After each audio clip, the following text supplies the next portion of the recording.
Hermanos, buenas noches. Muchas gracias por acompañarnos para reflexionar, para meditar unos momentos en la palabra de nuestro Padre Dios. Vamos a orar, hermanos. Padre, en el nombre de Cristo, te damos muchas gracias, Señor, porque estás con nosotros en este momento. Gracias, Padre, porque has cumplido tu promesa en la vida de nosotros, tus hijos, solamente por tu gracia y tu misericordia. Padre, bendice, Señor, a nuestra iglesia y bendice todos estos esfuerzos, Señor, por llevar tu palabra de esperanza, de consuelo, de salvación a todas las personas. Gracias, Señor, por ser nuestro Salvador y gracias por tu palabra. Agrádate siempre de tu iglesia, Señor, y de cada uno de nosotros. Perdona nuestras faltas y te lo pido todo en el nombre de Cristo Jesús. Amén. Hermanos, bueno, pues muchas gracias por acompañarnos, por el favor de su atención. Y vamos, en esta ocasión vamos a considerar un pasaje de la palabra del Señor. Un pasaje que nos habla a todos nosotros de cómo debe ser nuestra vida, nuestra nueva vida en Cristo Jesús. ¿Hacia dónde quiere el Señor que nosotros vayamos? ¿Qué nos dice su palabra acerca de todo esto? Y empecemos leyendo este versículo de la palabra del Señor, en donde podemos encontrar unas palabras que en lo personal quisiera que se hiciera realidad en mi vida. Y yo pienso que todo creyente tomaría esas palabras y buscaría que se hicieran realidad en la vida de cada uno de nosotros. Dice la palabra del Señor allá en el capítulo 58 de Isaías: llamarás y el Señor responderá. Pedirás ayuda y Él dirá: aquí estoy.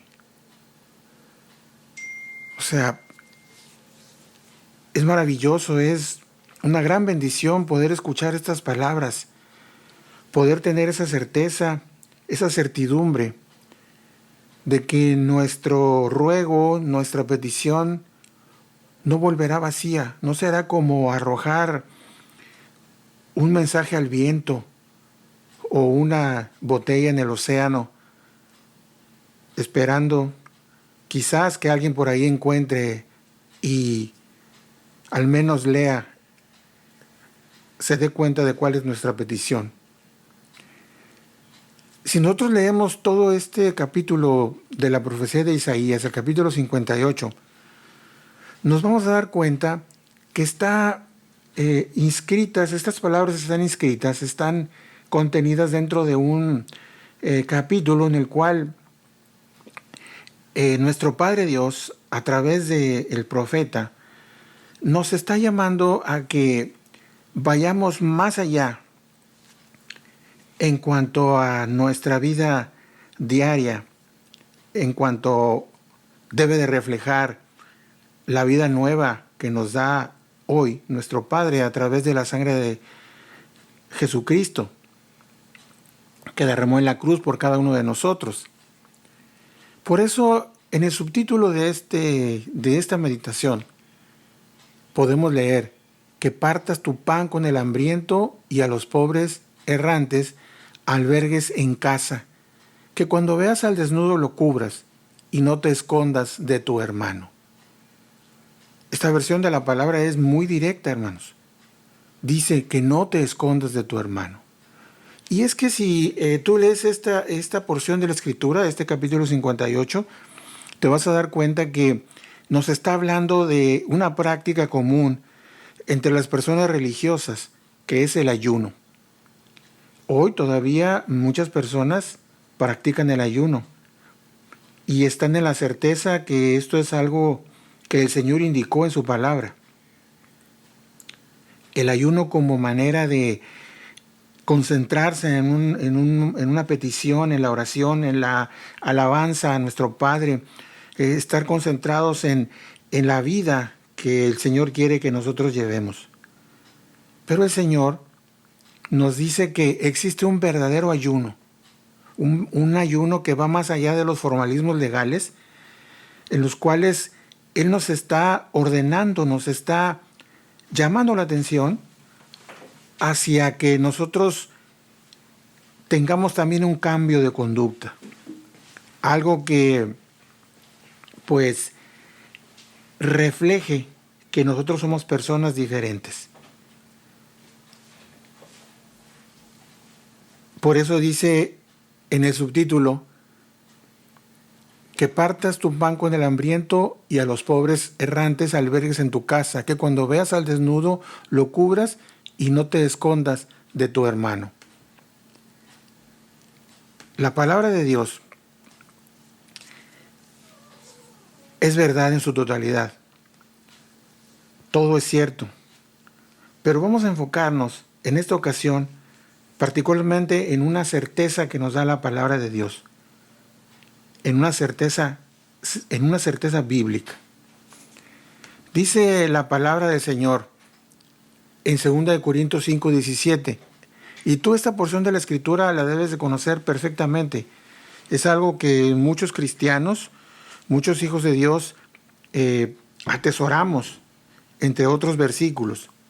Dice la palabra del Señor en 2 Corintios 5:17, de modo que si alguno está en Cristo, nueva criatura es. Las cosas viejas pasaron, he aquí todas son hechas nuevas. Esta certeza que nos da la palabra del Señor nos habla de que cuando tú llegas, cuando yo llego, cuando llegamos a enfrentarnos al desafío de confesar nuestras faltas, nuestros pecados ante nuestro Señor Jesucristo, y nos arrepentimos de ellos, Él nos da la nueva vida. Él nos da un antes y después. Las cosas ya no pueden ser diferentes y por eso nosotros como cristianos, tú como hijo de Dios, atesoras esta porción de la Escritura porque estás en la certeza de que las cosas ya no pueden ser iguales a como eran antes en la vida anterior que llevabas. Eres una nueva criatura. Todo lo anterior ya pasó. Y estás tú en la oportunidad, estás en el inicio de un camino nuevo que el Señor te ha propuesto. Entonces esto, hermanos, es verdaderamente trascendente porque hay muchas cosas de las cuales nosotros nos arrepentimos. Hay muchas cosas de las cuales nosotros quisiéramos no haber participado, no haber hecho, no haber dicho, no haber pensado. Y cuando nosotros sinceramente, de corazón, imploramos la sangre de Cristo, el perdón sobre nuestras vidas, abriéndole nuestro corazón a Jesucristo, Él nos da esta certeza. Eres una nueva criatura. Eres una nueva persona. Tienes la oportunidad de tener un nuevo comienzo. Has experimentado un nuevo nacimiento. Y precisamente, hermanos, cuando hablamos de esta porción de la Escritura, estamos hablando de un nuevo nacimiento. Dice la palabra del Señor, tú lo debes de saber perfectamente ya en Evangelio de Juan, capítulo 3, versículo 16,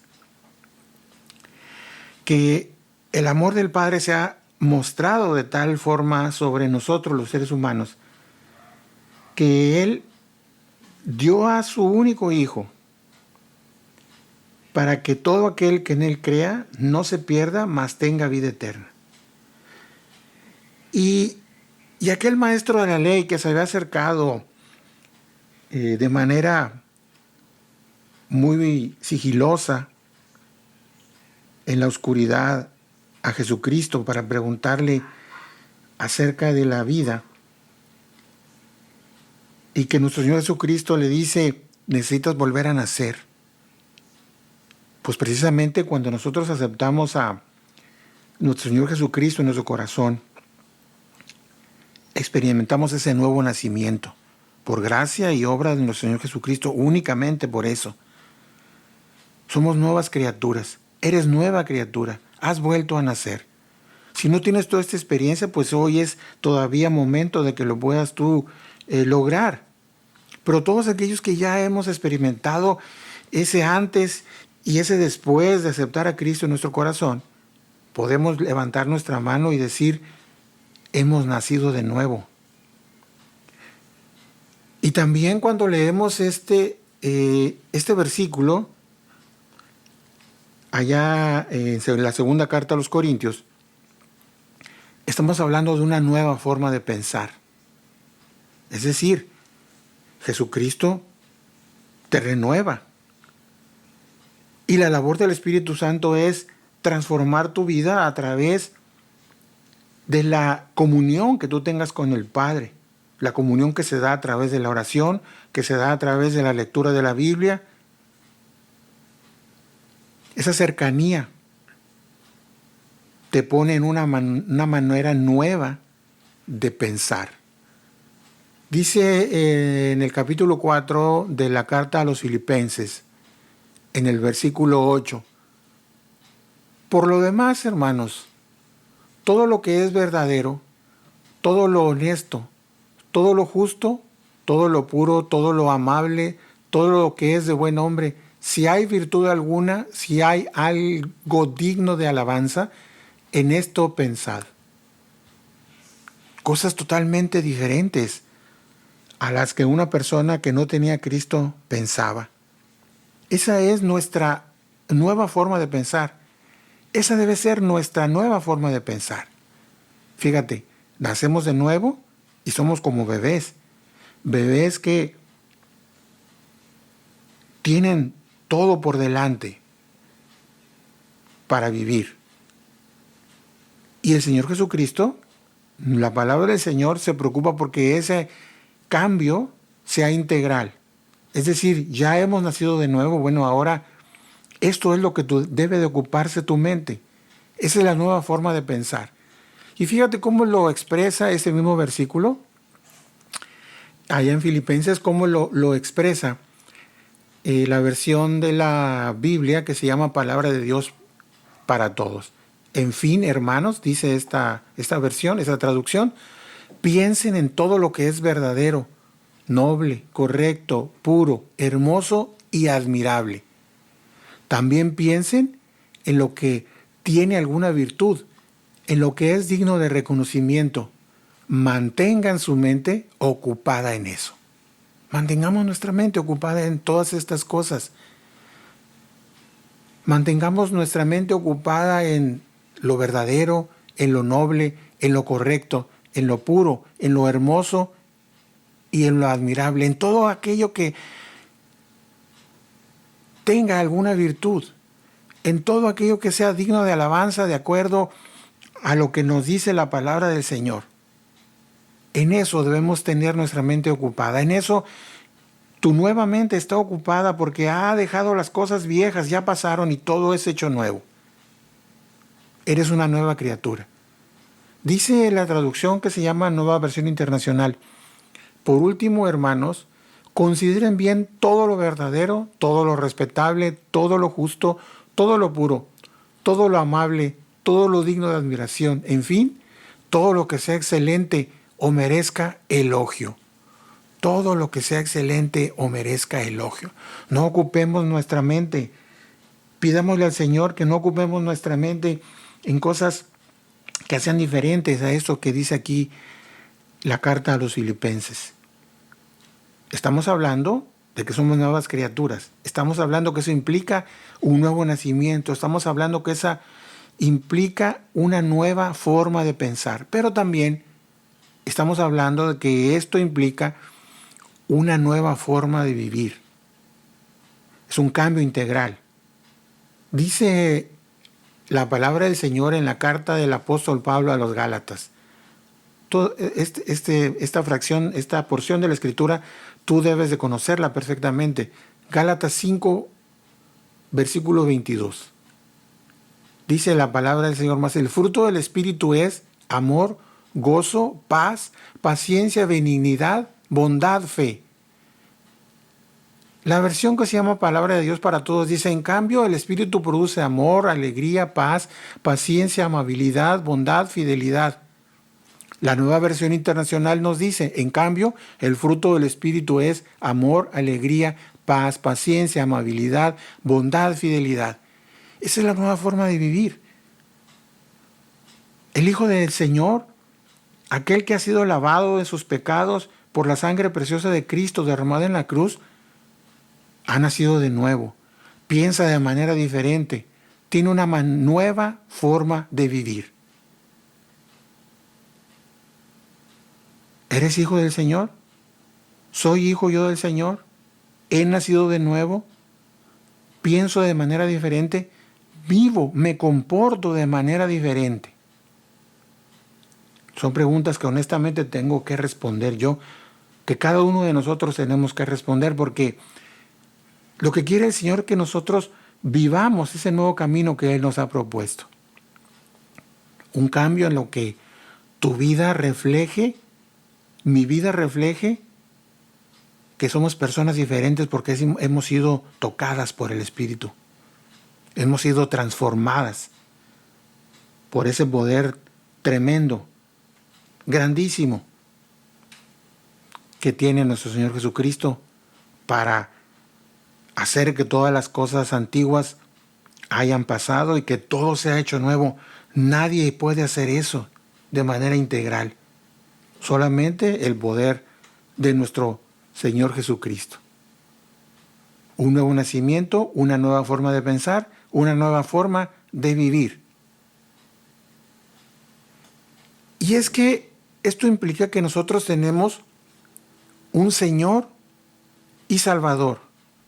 Jesucristo nos salvó y ahora Jesucristo debe ser nuestro Salvador. ¿Qué dice en la carta a los Romanos capítulo 5, versículo 8? Mas Dios muestra su amor para con nosotros en que, siendo aún pecadores, Cristo murió por nosotros. Estando en el pecado, Cristo murió por nosotros.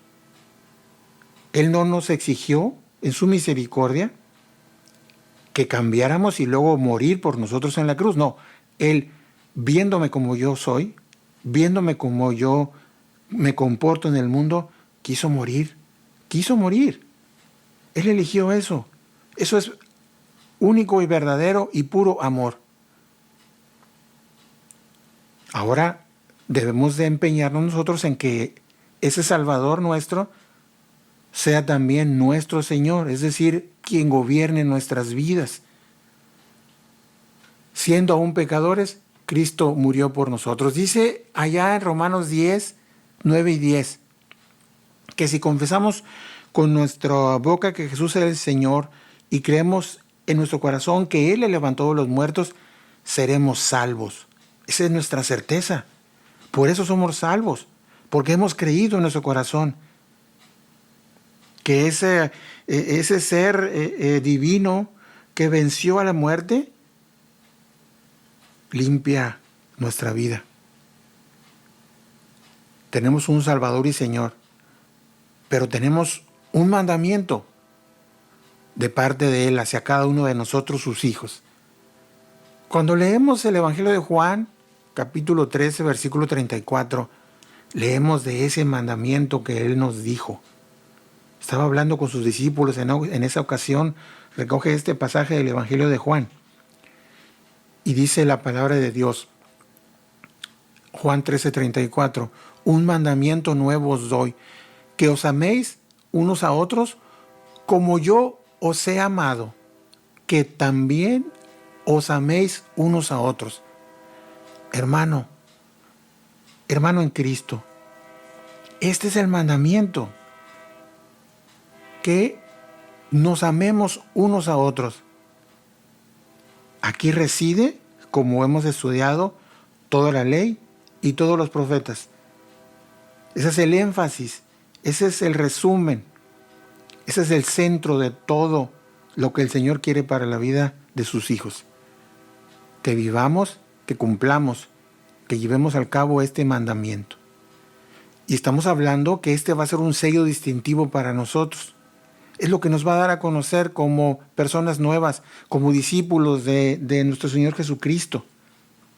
No nos va a dar a conocer como personas nuevas las habilidades seculares o las habilidades teológicas o religiosas o de liturgia que nosotros tengamos en nuestra iglesia. Todo eso tiene su lugar, todo eso tiene su importancia.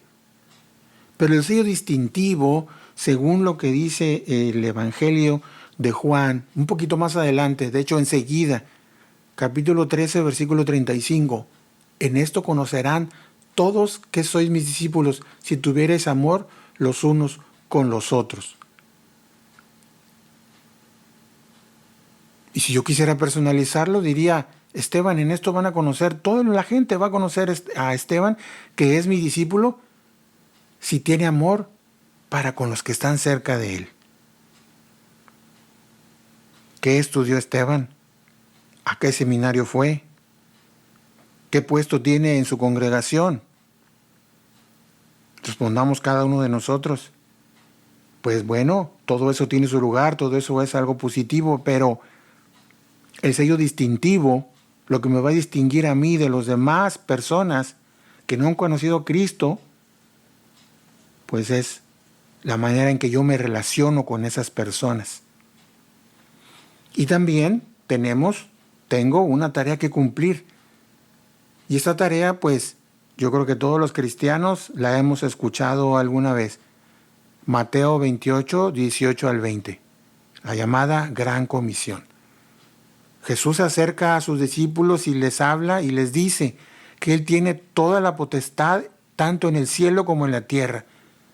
Y entonces, en esa potestad, afincados, basados, parados en ese poder, tú y yo tenemos esa tarea que cumplir. Id y haced discípulos. Llevar el mensaje y haced discípulos a todas las naciones, bautizándolos en el nombre del Padre, del Hijo y del Espíritu Santo, enseñándoles que guarden todas las cosas que Él ha mandado. Y cierra con esa promesa preciosa para sus hijos, para todos nosotros. Él va a estar con nosotros todos los días hasta el fin del mundo. Amén. Un Salvador y Señor, un mandamiento, un sello distintivo, una tarea que cumplir. Y en este contexto de que somos nuevas criaturas, con ese potencial de hacer las cosas nuevas, de vivir las cosas de manera diferente, de pensar todo de manera diferente, en ese potencial. No es un potencial mágico, no es un potencial teórico, es algo real. Porque por gracia de Dios estamos asentados sobre la potestad, sobre el poder que tiene Jesucristo, sobre todas las cosas. Nosotros en ese diario caminar habremos de encontrar una persona en necesidad, una persona que tenga algo en el cual yo le pueda ayudar, en el cual yo le pueda apoyar. ¿Qué necesita esa persona? Esa persona que está cerca de ti, tu prójimo, mi prójimo, ¿qué necesita?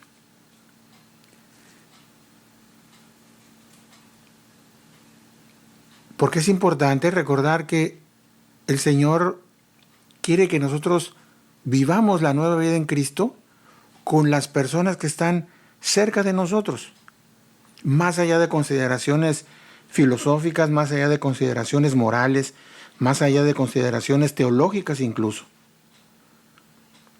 Fíjate cómo cuando tú lees, cuando estudias la llamada parábola del buen samaritano, nosotros aprendemos quién es nuestro prójimo. Entonces, ¿cómo lograr esto? Recuerda que tú estás como nueva criatura del Rey de Reyes y Señor de Señores. Recuerda que tú y yo estamos en esa condición. Anteriormente, ¿verdad? Leemos en la carta a los Efesios en el capítulo 2 que nosotros éramos considerados hijos de la ira, hijos de ira. Y dice la palabra del Señor. Fíjate qué preciosa parte de la Escritura. Dice, y Él os dio vida a vosotros cuando estabais muertos en vuestros delitos y pecados, en los cuales anduvisteis en otro tiempo, siguiendo la corriente de este mundo, conforme al príncipe de la potestad del aire, el espíritu que ahora opera en los hijos de desobediencia, entre los cuales también todos nosotros vivimos en otro tiempo, en los deseos de nuestra carne, haciendo la voluntad de la carne y de los pensamientos, y éramos por naturaleza hijos de ira, lo mismo que los demás. Pero Dios, que es rico en misericordia, por su gran amor con que nos amó, aun estando nosotros muertos en pecados, nos dio vida juntamente con Cristo. Por gracia sois salvos. Amén. Gloria al Señor, porque esta es la misericordia que nos transforma a nosotros. Esta es la misericordia sobre la cual tú y yo estamos ahora parados, estamos ciertos para poder ponernos en las manos del Señor y vivir una vida diferente, pensar de manera diferente, buscar al prójimo, encontrarlo y hacer el favor del Señor en la vida de esa persona que necesita que tú le apoyes. Antes, dice la palabra del Señor, nosotros éramos como los demás, tú eras como los demás, por naturaleza, hijos de ira. Pero ahora eres hijo de Dios. Entonces, nuestro prójimo está ahí. Está esperando que tú le ayudes. ¿Quién es tu prójimo? El que está cerca. Y repasando un poco la palabra del Señor, allá en Lucas 10, en esta llamada parábola del buen samaritano, tú te puedes dar cuenta que había muchas causas por las cuales esa persona que había sido asaltada y golpeada y despojada de sus bienes, para que esa persona que le ayudó, finalmente había muchas razones para que no le ayudara. Personas que quizás esperaba que le ayudaran, no le ayudaron. No los juzguemos. Centrémonos en la manera en que tú y yo podemos ayudar a esa persona que tiene necesidad, para que así nosotros seamos reconocidos porque somos hijos de Dios. No por nuestra forma de alabar, que gracias a Dios que tenemos una forma de alabar. No porque tengamos prácticas religiosas y teológicas, que gracias a Dios que tenemos esa oportunidad, sino por la manera en que nosotros nos relacionamos con aquellos que están cerca de nosotros. Así que, ¿cuál va a ser tu respuesta o cuál va a ser mi respuesta cuando encuentro a la persona que tiene necesidad? Es que hay muchos prejuicios. Esta persona tenía una enemistad con aquella persona necesitada, el que le ayudó finalmente. El samaritano tenía una enemistad de siglos. Una enemistad quizás humanamente bien justificada y fundamentada.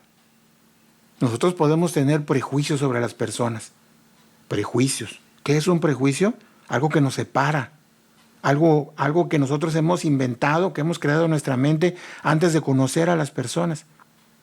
Puede ser que tengamos un prejuicio acerca de alguien que sea de otra región de nuestro país, o que tenga un color de piel diferente al nuestro, o que tenga un acento de hablar diferente al nuestro, o que no hable nuestro idioma, o que vaya a otra congregación que alaba de manera diferente, o que sea una persona que no conoce a Cristo y se vista de manera extraña, que tenga comportamientos incorrectos a los ojos de la sociedad, a los ojos de Dios. ¿Cuál es tu prejuicio? Podemos tener incluso motivos antiguos, experiencias anteriores que hayamos nosotros tenido. Podemos tener motivos religiosos y o legales para estar separados, para no ayudar a esa persona. Y lo más triste es que muchas veces ni siquiera lo ayudamos, sino que nos gozamos en que le vaya mal a esa persona. ¿Tú has experimentado eso? Quizás yo lo he experimentado, pues es tiempo de pedirle perdón a nuestro Dios por ese pensamiento, por esa conducta. ¿Cuál va a ser mi respuesta cuando encuentro una persona en necesidad? Fíjate que cuando aquellas personas, allá en el capítulo 10 de Lucas, aquellas personas querían poner una trampa intelectual a nuestro Señor Jesucristo, fíjate cómo esta persona que le puso le hizo esa pregunta, ¿verdad? La pregunta que le dice, Maestro, ¿qué tengo que hacer para heredar la vida eterna? Entonces le dice, ¿qué está escrito en la ley? ¿Cómo la interpretas tú? Fíjate que esa persona sabía, conocía la ley. Dice la palabra del Señor, como respuesta el hombre citó, ama al Señor tu Dios con todo tu corazón, con todo tu ser, con todas tus fuerzas y con toda tu mente, y ama a tu prójimo como a ti mismo. Era una persona que sabía, que conocía la ley y la escritura. Entonces el Señor Jesucristo le contesta, bien contestado. Y le dice, haz eso y vivirás.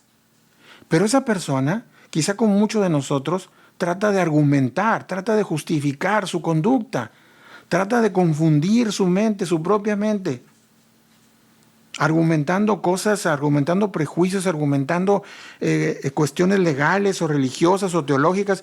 Pues esta persona, dice la palabra del Señor, en el versículo 29 de Lucas 10, pero él quería justificarse, así que le preguntó a Jesús. Fíjate, o sea, argumenta con Jesús. ¿Y quién es mi prójimo? A lo mejor yo hubiera hecho lo mismo. Como que no queremos darnos por vencido, como que no queremos mostrar que somos débiles, como que no queremos aceptar que nos equivocamos. Y entonces nosotros argumentamos. Y esta persona le pregunta, a ver, vos dime quién es mi prójimo. Y Jesús le responde contándole la historia de aquel hombre que bajaba de Jerusalén a Jericó y que cae en manos de los ladrones. Y le narra cómo personas pasaron a su lado y no se compadecieron, pero aquella persona que tenía argumentos, que tenía motivos, que tenía justificaciones para no acercarse a él y ayudarle, fue el que le ayudó. Fue el que le ayudó de manera integral, lo atiende y lo deja en buenas manos para ser atendido. Entonces la pregunta de nuestro Señor Jesucristo fue, ¿cuál de estos tres piensas que demostró ser el prójimo del que cayó en manos de los ladrones? Esa persona respondió,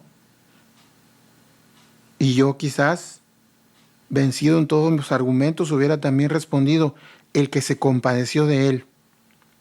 Y dice, fíjense cómo acota esta versión, contestó el experto en la ley. Jesús le dijo, anda entonces y haz tú lo mismo. Y es lo que nos pide nuestro Señor Jesucristo hoy, que hagamos eso mismo, que tengamos compasión, que olvidemos los prejuicios, que olvidemos nuestras preferencias, que olvidemos todo aquello que nos separa de la persona que tiene necesidad. Quizás esa persona que tiene necesidad sea tu hermano en la sangre, el cual tú a lo mejor no le hablas, no le diriges la palabra, o un familiar con el cual estuvieron disputando quizás algún bien, porque tristemente eso ha dividido muchas familias. O alguien de la iglesia que piensa de manera diferente a lo que tú piensas, o de otra iglesia que alaba de manera diferente, o quizás una persona que tiene una conducta pecaminosa, desagradable a los ojos de Dios, condenable por todos nosotros. Pero más que condenar, lo que el Señor quiere es que nosotros tengamos misericordia. Más que decir que esa persona se merece ese castigo porque su conducta es lo que le acarreó, el Señor quiere que nosotros hagamos lo mismo. ¿Qué le preguntó ese samaritano al hombre que estaba golpeado? ¿Qué cuestiones legales, morales o religiosas o teológicas interpuso antes que brindarle su ayuda? Pues al parecer ninguna. ¿Te fijas que humanamente nosotros buscamos alguna justificación para no ayudar? Y tristemente a veces esa justificación la queremos encontrar en la Biblia. Los hijos de Dios, nosotros estamos llamados. El amor de Dios, dice, nos constriñe, o sea, nos impulsa. No nos deja lugar a otra respuesta, más que a la respuesta del amor hacia nuestros semejantes. Porque en eso hemos conocido el amor, en que Cristo, dice la palabra del Señor en la primera carta de Juan, capítulo 3, versículo 16, en que Cristo murió por nosotros, puso la vida por nosotros. Entonces nos dice, nosotros debemos hacer lo mismo, tenderle la mano al necesitado. La orden de Jesús hacia mí, hacia sus hijos, hacia ti, hacia su iglesia, hacia todos nosotros es, hagan ustedes lo mismo. Hermanos, la palabra del Señor ilumina nuestro camino. Y en este mundo en el cual las cosas se plantean de manera diferente, el Señor quiere que tú y yo vivamos, pensemos de manera diferente. Tomemos en cuenta esta orden del Señor para nosotros sus hijos. Llevémosla a la práctica. Hagamos lo mismo.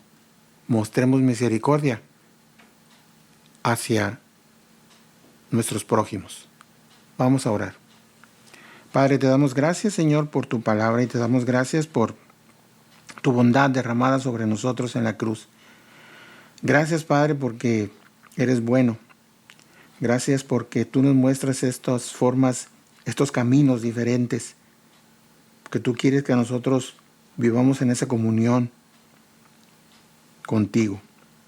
Padre, perdona nuestras faltas, perdona nuestra indiferencia, perdona nuestro desinterés. Permite que nosotros estamos siempre ocupados en nuestra mente y en nuestros actos con aquellas cosas que te agradan y que tú nos has propuesto en nuestra nueva vida. Sé con nosotros siempre, Padre. Perdona nuestras faltas, Señor, porque te lo estamos pidiendo todo. Pidiéndote perdón por nuestros pecados en el nombre de Cristo Jesús. Amén. Hermanos, muchas gracias. Dios los bendiga. Amén.